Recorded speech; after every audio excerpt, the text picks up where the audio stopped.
Hi friends, আশা করি আপনারা সবাই ভালো আছেন, সুস্থ আছেন। আপনাদের আশীর্বাদে আমিও খুব খুব ভালো আছি।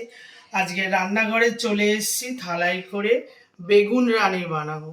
বেগুন রানি বানানোর জন্য কি করতে হবে, এখানে টমেটো, এখানে আছে ক্যাপসিকাম, পেঁয়াজ, রসুন, শুকনো লঙ্কা, কাঁচা লঙ্কা, আর হচ্ছে রানি।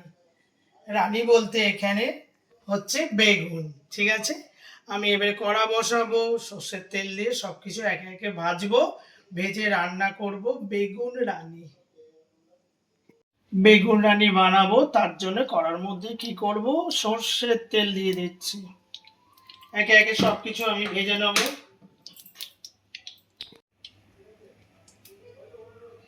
প্রথমে কি করব, রসুনটা ভেজে নেব।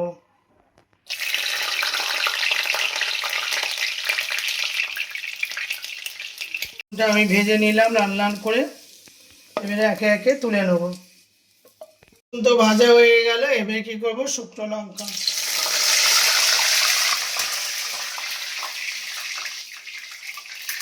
শুকনো লঙ্কাগুলো একদম কড়া দেওয়ার সাথে সাথেই তো শুকনো লঙ্কা একদম লাল লাল থেকে আরেকটু কালচে লাল, বেশি কালো লাল করা যাবে না, একটু লালচে লালচে করে, কালো করবো না একেবারে, লঙ্কার কালার থাকবে কিন্তু হালকা করে ভাজা হয়ে যাবে। হয়ে গেল, পেঁয়াজটা ভেজে নেব।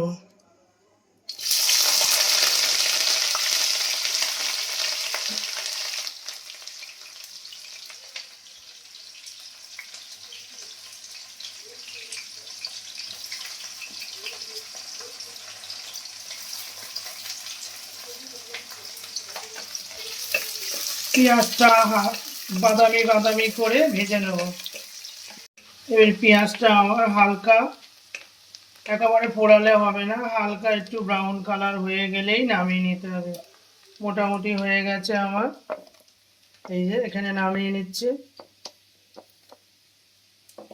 ক্যাপসিকামটা ভেজে নেব।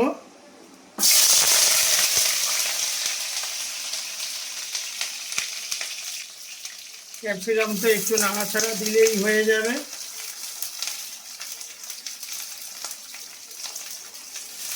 গুলো তো হালকা নাড়াচাড়িতেই হয়ে গেল, কারণ এটা একটু কড়াতে দিলেই হয়ে যায়। সব আমি বাস্কেটটার মধ্যে ঢেলে নেবো একে একে ভেজে ভেজে। এবারে আমি টমেটোটা হালকা করে নেড়ে নেবো, কড়াতে দিতেই দিতেই তো কি টমেটো হয়ে যাবে, নাড়াচাড়া করলেই তো টমেটো হয়ে যাবে। সব একে একে আমি ভেজে নিলাম। টমেটো কড়াই দিতে না দিতেই তো একদম হয়ে গেল, সাথে সাথে নামিয়ে নেব।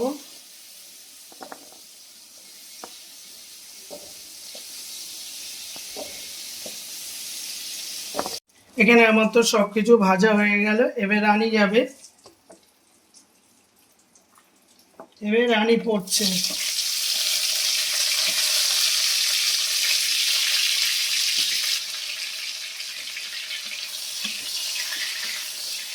এবার আমি রানিকে হালকা করে একদম একটু হালকা লাল লাল করে ভেজে নেব। রানি তো ভাজা হয়ে গেল, এর মধ্যে আমি কি করব, এই দুটো কাঁচা লঙ্কা দিয়ে একেবারে নেড়ে নেব।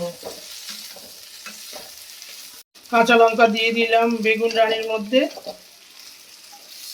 এবার কি করব, ভাজা তো হয়ে গেছে আমার, এ তো কড়াই দিলেই নেড়ে চেড়ে দিলেই হয়ে গেল। এবারে তুলে নেব। রানি পড়ছে একদম টক টক করে একদম। এখানে রসুনের মধ্যে দেওয়া যাবে না, বুঝেছেন। সব কিছু আমার ভাজা হয়ে গেল, এবার শুকনো লঙ্কার উপর থেকে এগুলো তুলে নিই। দেখুন, এবারে কি করব, এগুলোকে আমি খুব সুন্দর করে করব। তার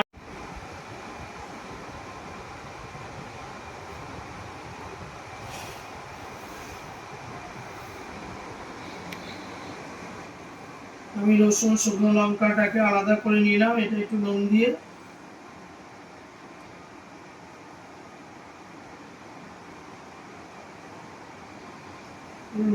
মেখে নিতে হবে শুকনো লঙ্কাগুলো আর এই যে রসুনগুলো। এগুলো তো সব ভেজেছিলাম একদম, লাল লাল করে হালকা।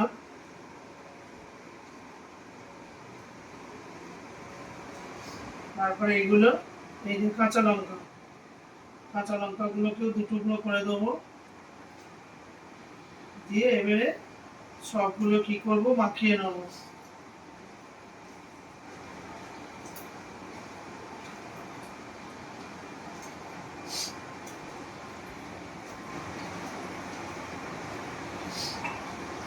এইটাকে দেখো বন্ধুদের, দেখাও আমি কেমন করে মাখাচ্ছি। আমি যেরকম করে করলাম, আমি এখনো খাইনি, মাখাচ্ছি। দেখে তো মনে হচ্ছে খুব ভালোই হয়েছে। বেগুন রানী,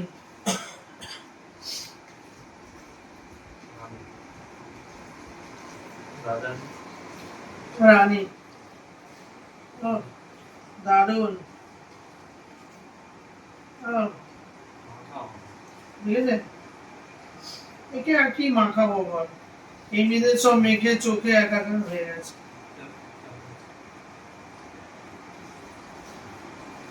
বেগুনের কোনো অংশ নেই, সব গলিয়ে মুছে একেবারে টমেটো টমেটো দিয়ে। বেগুন আছে, টমেটো আছে, পেঁয়াজ আছে, ব্যাস হয়ে গেল। বেগুন রানী মাখানো কেমন হলো বলুন। আমার ছেলে বসে পড়েছে,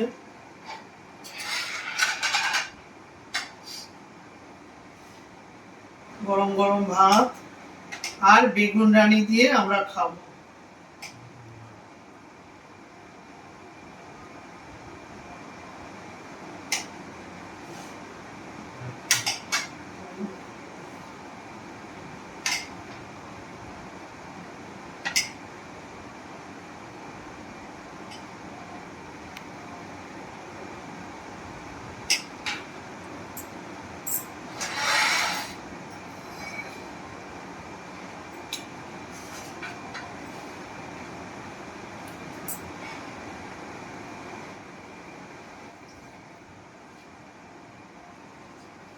দিয়ে ছেলেকে দেবো, খাও, ভাতের সাথে মাখিয়ে মাখিয়ে খাও। এই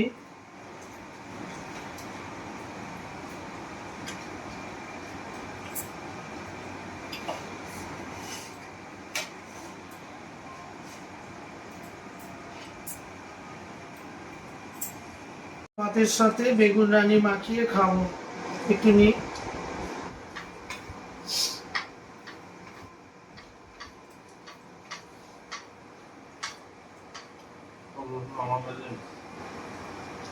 খেয়ে দেখি কিরকম।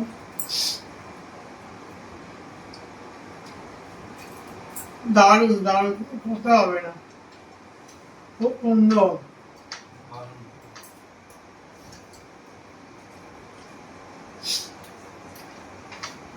মানে গরম ভাতের সাথে এরকম আপনারা করে খাবেন,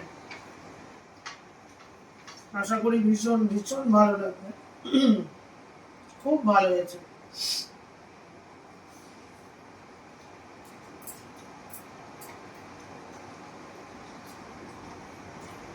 দারুণ।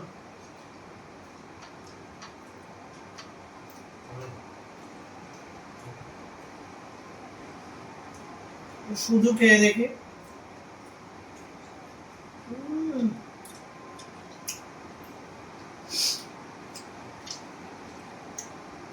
মানে সবকিছু মুখে পড়ছে না, এত ভালো লাগছে যে বলে বোঝাতে পারবো না। আমি যেরকম করে করলাম এরকম করে আপনারা একদিন করে খাবেন, আশা করি আপনাদের খুব ভালো লাগবে। কেমন লাগছে? দারুণ। আমার আমার ছেলে খাচ্ছে, শুনেছেন, বলছে হেভি লাগছে। যে ছেলে অনেক কিছু জিনিস চায়, মাছ মাংস বলে, তার থেকে এটা খুব ভালো। ঠিক আছে, সবকিছু করলাম, এসব ভেজে টেজে যা কিছু যেরকম ভাবে করছি সেরকম ভাবে সবকিছু আপনাদের দেখালাম। ঠিক আছে, এরকম ভাবে করে খাবেন। আর ভিডিওটা ভালো লাগলে একটা লাইক করবেন, আর বেশি বেশি করে বন্ধুদের শেয়ার করবেন। ঠিক আছে, আজকের মতো রাখি, কালকে আবার দেখা হবে। টাটা।